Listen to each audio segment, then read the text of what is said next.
O que Jesus, o Jim Crow e a Pequena Sereia do live action têm em comum? A capa pode estar polêmica, mas o assunto também tá.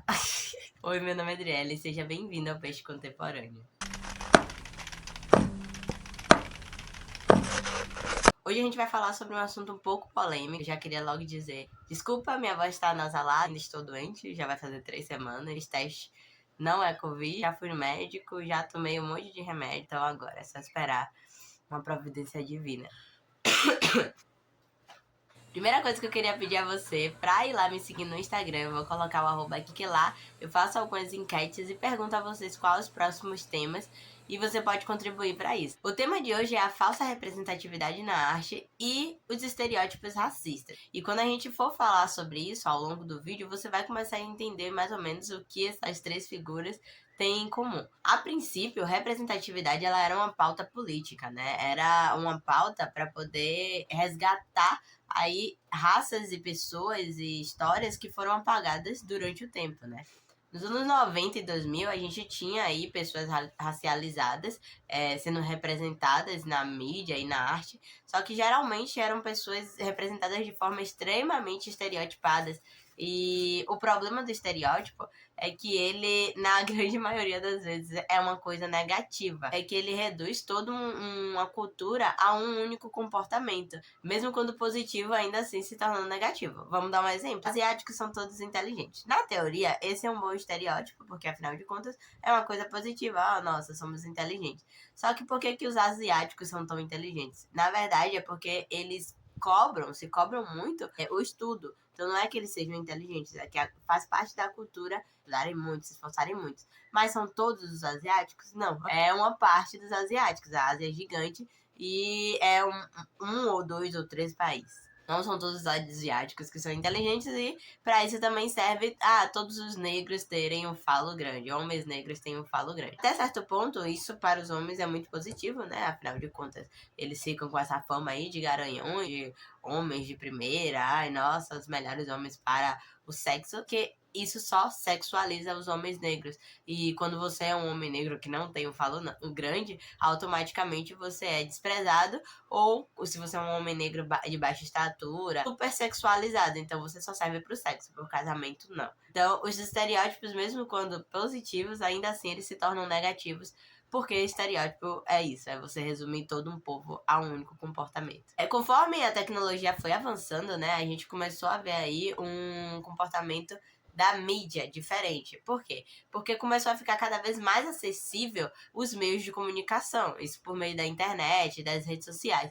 Então as pessoas passaram a ter voz, porque elas passaram a produzir o próprio conteúdo e passaram a falar um pouco sobre a própria vivência. O poder de comunicação, ela saiu só da mídia e foi passando também para a população.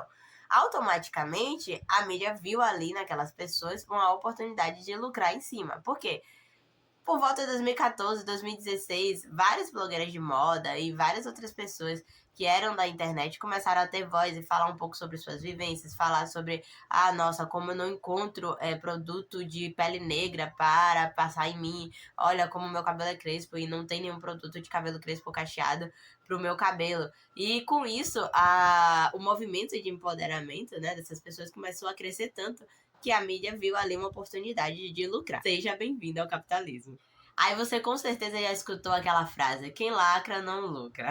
Será mesmo? Será que quem lacra não lucra? Ao longo aí desse tempo, a gente tem visto que muitas mídias, muitos meios de comunicação têm lucrado e muito em cima de minorias, com esse falso discurso de representatividade. Basicamente, o que é que eles fazem? Eles pegam essas minorias, colocam em adaptações de obras clássicas, e aí o que é que acontece? Os fãs daquela obra clássica, eles ficam super chateados, se sentindo traídos, porque fizeram uma adaptação e não foram fiel ao material original. Automaticamente, eles vão falar e vão atacar aquelas minorias que estão sendo colocadas ali no lugar. Com aquele discurso que a gente já conhece, a lacrosfera, a lacrolândia, nananã. Só que quem tá colocando aquelas minorias naquele lugar não são as minorias. São as grandes empresas que estão a fim de lucrar em cima da minoria e em cima do burburinho que isso vai causar. Porque sim, muito antes do produto ele ser lançado, já gera todo um engajamento. Isso gera toda uma proporção gigantesca. Porque automaticamente os fãs que estão se sentindo traídos vão atacar as minorias vão se defender, e isso vai gerar muito engajamento antes mesmo da obra ser lançada. A Pequena Sereia, por exemplo, em live action, ele é um exemplo muito forte disso. Ele vai ser lançado agora, mas já vem sendo aí informado que vai ter esse filme há muito tempo, e em 2022 ele ganhou um trailer. E, cara, assim, antes mesmo de ganhar o trailer, já vinha tendo uma onda gigantesca de ataque racista na internet. E isso não é bom para nenhuma das partes, nem para os fãs do material clássico, né, da obra clássica, porque vão se sentir traídos até certo ponto, porque não foram fiel ao material original, blá blá blá. E também não é bom para as minorias, que estão sendo extremamente atacadas diariamente, né? Assim, a gente já passa por muita coisa socialmente, e ter mais um motivo para ser atacado na internet, não que isso justifique, mas ter mais um motivo para ser atacado na internet não é nada legal, né? E acho que o maior problema disso tudo é que eles vêm com esse falso discurso de representatividade, mas é uma representatividade meramente comercial, estética. A intenção, quando você vai falar sobre uma pessoa não branca, né, ela é muito mais densa. Por quê? Porque a gente precisa falar sobre o contexto social em que aquela pessoa está inserida, socioeconômico, geográfico. Existe todo um mundo, um universo que ele deve ser investigado e comentado para poder falar sobre aquele personagem étnico. E não é isso que acontece quando você pega um personagem já existente e substitui por um personagem étnico. E na minha opinião, isso sim é representatividade. É você pegar uma pessoa que foi negada a história dela ali a vida toda, e você colocar ela em uma posição de contar essa história. Poxa, vários filmes por aí que a gente não conhece, de etnias diferentes, nos apresentam coisas novas, muito melhor do que você pegar um personagem já existente e trocar ele por um personagem étnico e fingir que você tá tendo representatividade, sendo que não.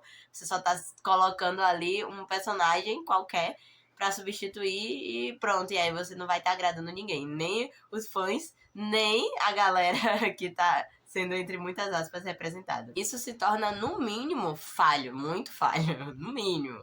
Um outro exemplo de personagem que tem uma representatividade falha é o Jesus. Sim, gente, a gente vai falar sobre isso. Mas veja bem, a gente questiona, na verdade, o Jesus branco da Igreja Católica. Branco, loiro, olho azul, aquele Jesus clássico que a gente está acostumado. E, de fato, ele tem que ser questionado porque ele não existe. Definitivamente, Jesus não era daquele jeito. Isso é uma certeza. Jesus, ele nasceu no Oriente Médio, né? Que fica ali na Eurásia, basicamente. E ele nasceu em Belém, na região da Judéia. Ou seja, Jesus era um judeu. Porém, o fato dele não ser branco do olho azul não quer dizer que ele seja negro retinto de dreadlock. Ou seja, nem tudo que não é 8 é 80. O fato dele não ser isso não quer dizer que ele vai ser isso. Alguns estudos indicam que provavelmente Jesus pareceria com isso aqui.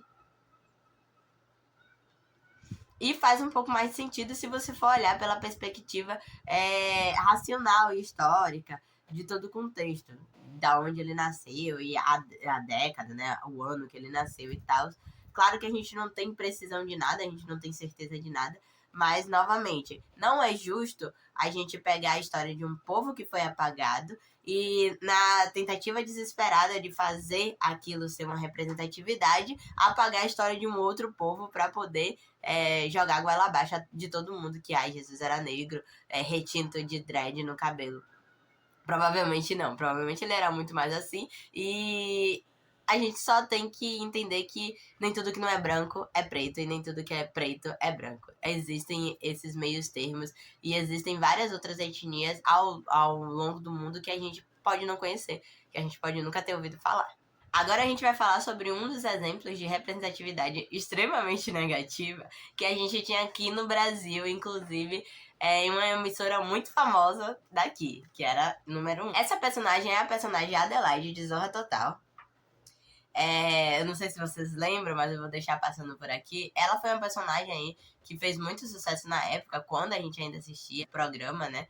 Eu ainda cheguei a assistir, eu não lembro quantos anos eu tinha nessa época, talvez eu fosse adolescente, mas nessa época a gente não tinha noção de quão errado era esse personagem. Hoje em dia já se levantam mais pautas e questionamentos sobre o personagem, ele já não existe mais. Mas o ator, ele ainda faz vários outros personagens suburbanos cheios de estereótipos. Mas, Ireli, qual o problema desse personagem? Então, esse personagem ele é acusado de praticar blackface. O que seria o blackface? Seria uma pessoa não negra que pinta o seu rosto e seu corpo de preto, se comporta com comportamentos estereotipados dos negros, independente da época. Vamos supor, essa personagem de Zorra Total, ela se comportava que nem uma negra suburbana. Ponto, né? Engraçado das piadas é que ela pedia dinheiro no metrô pra colocar ar-condicionado em casa. Então a piada era toda baseada nisso. Olha como essa negra desempregada, vagabunda, pede dinheiro pra sustentar os luxos dela. Um outro exemplo de esse é um pouco contraditório, mas eu vou colocar aqui e vou explicar o porquê. É de brown face. O que seria brown face? Seria pessoas, novamente, fingindo ser pessoas marrons. O que seriam pessoas marrons? Pessoas indianas e de outros lugares da Ásia que têm a pele mais escura do que os japoneses, chineses e coreanos, que têm a pele mais clara. Então são asiáticos, só que possuem a pele marrom em vez de pele amarela, né? E esse exemplo é o da novela Caminho das Índias, que a gente teve aqui no Brasil, que fez muito sucesso, inclusive. Porém, existem alguns pontos aí a serem questionados sobre essa novela. Assim, se tem uma coisa que não dá pra negar que de fato aconteceu, o brownface. Só que esse vídeo, ele precisa de um vídeo só dele, porque o brasileiro em si, ele é etnicamente diverso. Então nessa novela, todo o elenco, ele era muito pardo. Eles pegaram, o casting da novela pegou bastante pessoas ali, pardas e tal. A própria Juliana Paz, ela parecia muito a indiana na novela, de fato. E brasileiro, se você for olhar, dá pra confundir com indiano em vários momentos. Bom, a gente parece muito etnicamente com os povos do mundo todo. Porque o Brasil é assim, né? O Brasil é o paraíso das raças. No teatro acontece isso. Pegar um elenco e fingir ser de tal etnia, acontece muito. Só que quando a gente vai para o audiovisual, o buraco ele é muito mais embaixo. Porque o audiovisual ele não vai ficar só ali naquela sua região. Vai rodar o mundo todo simultaneamente. Realmente, esse assunto especificamente, essa novela especificamente, a gente teria que pesquisar muito para tentar entender quão ofensivo ela foi, quão estereotipado a novela fez os indianos parecerem. Então, realmente precisa de um pouco mais de pesquisa para poder falar mais dessa novela, mas foi um exemplo de brownface brasileiro. Adriele, mas então só tem exemplos negativos de representatividade? Você só vai falar de coisa ruim? Não, é porque existe mais exemplo negativo do que positivo. Porém, eu vou te trazer um dos melhores exemplos que eu poderia trazer aqui, meus amores. Vocês estão preparados? Que é o filme de 2019, Homem-Aranha no Aranhaverso. Esse filme, ele é o meu xodózinho, por vários motivos. Mas principalmente porque ele é um desenho muito bem feito. Ele é um filme muito bem feito. O desenho é todo muito bem feito. É tudo muito bem orquestrado. O roteiro, você não fica entediado assistindo o filme. Você quer mais e mais e mais. É um filme muito bonito. Todo o contexto, ele justifica o porquê existe um outro Homem-Aranha. Porque a gente sabe que o Homem-Aranha clássico é o Peter Parker. Eu amava o primeiro Homem-Aranha. Sabe o que foi essa zoada?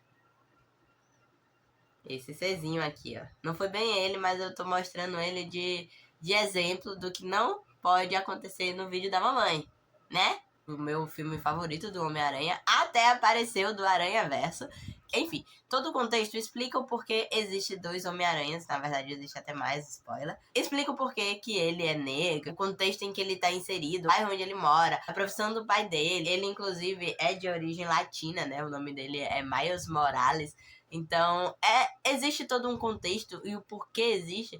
E o filme é perfeito. O filme é muito bem feito. Esse, sim, é um tipo de representatividade que vale a pena. Porque você conta o contexto social. Qualquer pessoa pode ser um Homem-Aranha. A única coisa que os 2 Homem-Aranhas têm em comum foi o fato de ter sido picado por uma aranha radioativa na adolescência. Então, quem não assistiu, assista. Quem já assistiu vai ter o 2. Eu não sei quanto que vai lançar, mas acho que vai ser esse ano. Um outro exemplo maravilhoso de filme impecável, de representatividade significativa, é o filme Corra, de Jordan Peele. Ele foi o diretor desse filme, né? E o filme é de 2017. Ele mistura elementos de terror com suspense e ficção científica. É muito bom, inclusive, é um dos meus filmes de terror favoritos. ele mistura as questões raciais com o terror. Então ele conta o contexto social em que aquele personagem principal ele tá inserido e o porquê aquilo tudo é muito místico, suspeito, sabe? Você vai entrando na história. É uma forma muito inteligente de te contar e de te fazer submergir na história, sabe? É um jeito muito inteligente e inovador que o Jordan Peele encontrou para contar um pouco não só da história afro-americana, mas também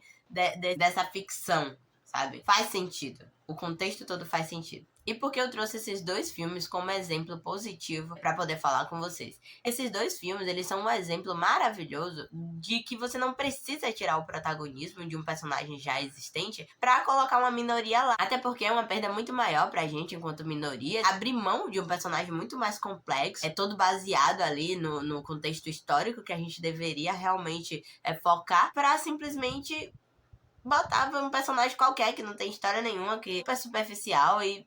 Sabe, o que é que a gente ganha? A gente não ganha nada, pelo contrário, a gente só ganha mais hate, movimento contrário de pessoas que não gostam, que estão traindo ali a obra clássica e etc. E eu entendo uma pessoa que é apaixonada pela obra clássica, que fica chateada pelo fato de você não ter sido fiel à caracterização do personagem original. Obviamente isso não é motivo pra ele fazer ataques racistas, né? Claro que não. Entendo quão chateado um fanfic quando... Um fanfic. Ai, que ódio. Enfim, eu entendo, porra. Eu entendo. Mas você não precisa ser racista, tá? É isso. Caralho.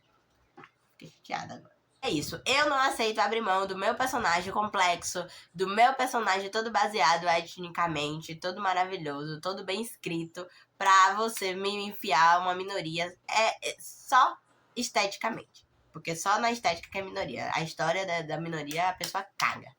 Não aceito. Os estereótipos racistas. O que a gente mais tem por aí são estereótipos, né? Arquétipos e estereótipos são coisas muito presentes na arte, até porque a gente se baseia nesses arquétipos para poder criar personagens. Então, personagem de novela e tal, você faz toda uma pesquisa para criar aquele personagem. Primeiro que o personagem ele já vem escrito para você, mas ainda assim o ator, quando pega, né, ele adapta ali ao seu querer. Então, tem muito pitaco de muitos artistas ali na criação de um personagem. E esse personagem pode ser de qualquer coisa, pode ser de filme, de novela, de livro, de quadro, enfim. Independente de música, independente da arte, o personagem ele vai ter ali um estereótipo, ele vai ter um arquétipo, ele vai ter alguma coisa pra moldar a personalidade dele. E é a partir disso que a gente cria a Mummy e o Jim Crow. E esses personagens são extremamente importantes pra gente entender os estereótipos racistas que, nesse caso da Mummy do Jim Crow, nasceu nos Estados Unidos, mas que a gente tem vários outros ao redor do mundo. Bom, o Jim Crow, ele foi um personagem desenvolvido pelo Thomas D. Rice, que era um comediante nova-iorquino, né, americano, e achou de bom tom, depois de uma viagem que ele fez para o sul dos Estados Unidos. Para quem não sabe, o sul dos Estados Unidos foi onde teve a segregação e todos aqueles problemas com leis, com negros e tal. Até hoje é um dos piores lugares para uma pessoa negra viver. Mas enfim, ele foi viajar, né, para o sul dos Estados Unidos e lá ele começou a observar que alguns negros eram vendidos com corvos. Esses negros, eles falavam ali sobre uma figura mitológica que se chamava Jim Crow. E como eles eram vendidos com esses corvos, muitos desenhos da época aí, dessa mesma década de 30, de 20, tinha personagens que eram representados por corvos. Esses corvos, eles tinham o que chamam de negro code, né? Que é quando você faz um personagem, um animal, por exemplo, e ele tem trejeitos de negro. E aí você meio que subentende que aquele personagem, ele é negro. Isso acontece também com gay code, lesbian code. Tem vários códigos que a gente coloca em vários personagens. Ao longo do que você vai assistindo alguns desenhos, você vai conseguindo perceber isso. Ele também foi responsável por fazer uma adaptação, né, de uma música que era muito conhecida ali entre os escravos. E essa música que ele lançou se chamava I Jumped Jim Crow. Every time I wheel about, I jump Jim Crow. I went down to the river, I didn't mean to stay, but there I saw so many gals, I couldn't get away. Wheel about and turn about and do just so. Every time I wheel about, I jump Jim Crow. Give me back my clothes, please. And so it was that a young song and dance man, who was later belovedly known as Daddy Rice, was the first to bring blackface characterization to the American stage. Não sei falar inglês direito. Arranho, mas não sei falar. Mas é I Jamp Jim Crow, vou deixar escrito aqui. E essa música falava sobre o Jim Crow mesmo, esse personagem, essa figura mitológica. E aí, o que esse Jim Rice maravilhoso, um querido, fazia? Ele vestia, né, roupas de escravos, pintava seu corpo de preto. E quando eu falo preto, é tinta preta mesmo, ou tinta marrom, mas enfim, ele pintava o seu corpo e fazia comportamentos estereotipados de negros, né? E era sempre um negro muito atrapalhado, muito burro, idiotão. Piadas eram sempre muito tipo assim, olhem pra mim, eu sou negro e eu sou burro. Era nesse nível assim. E lembra lá da Adelaide que eu falei, da personagem do Zorra Total, que ela pintava o rosto de preto e fazia comportamentos estereotipados que eram racistas? Pois na época que a gente assistia, a gente não ligava uma coisa a outra, até porque eu nem era politizada na época, eu nem tinha estudado sobre a lei da segregação racial dos Estados Unidos e tal.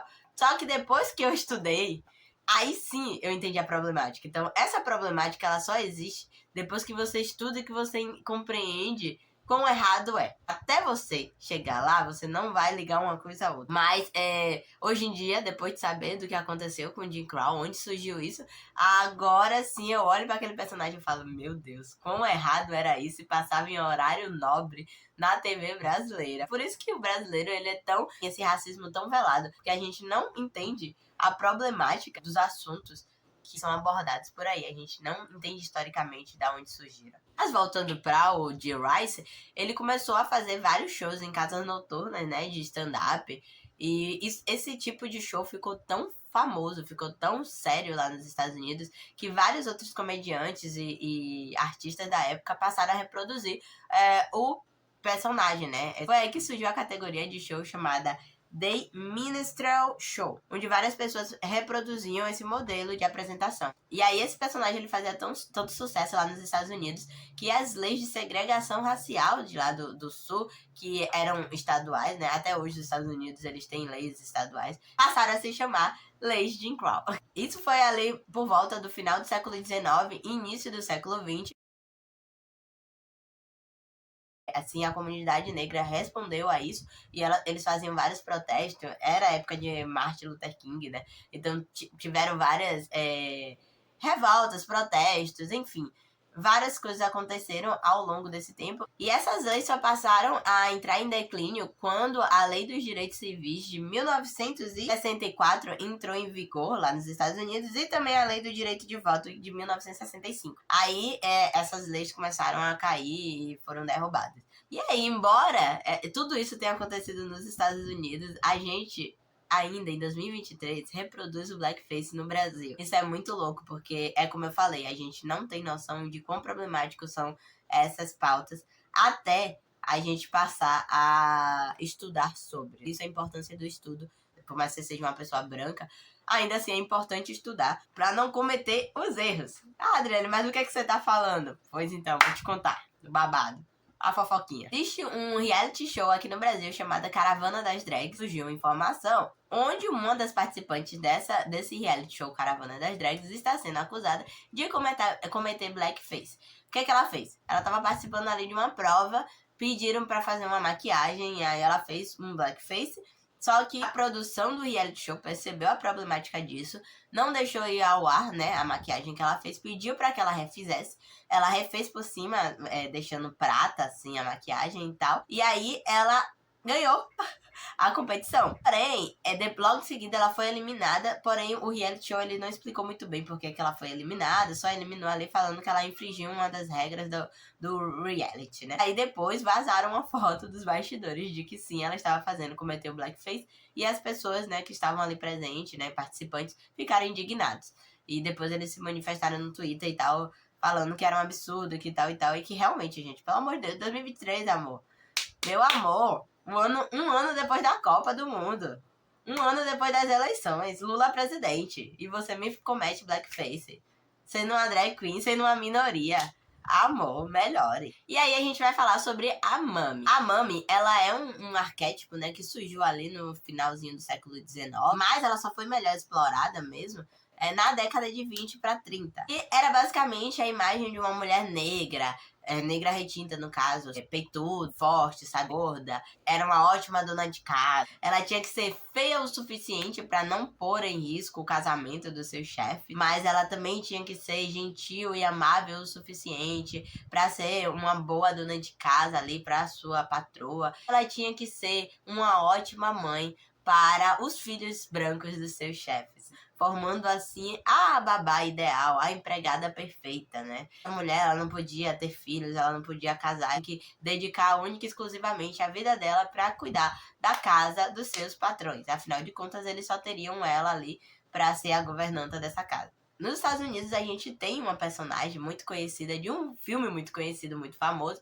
chamado E o Vento Levou. Esse filme foi um marco na história do cinema dos Estados Unidos, mas principalmente essa atriz que fez a Mami, ela foi a primeira mulher negra a ganhar um Oscar na história. Inclusive tem todo um babado de que ela era proibida de receber o Oscar por causa das leis de segregação racial.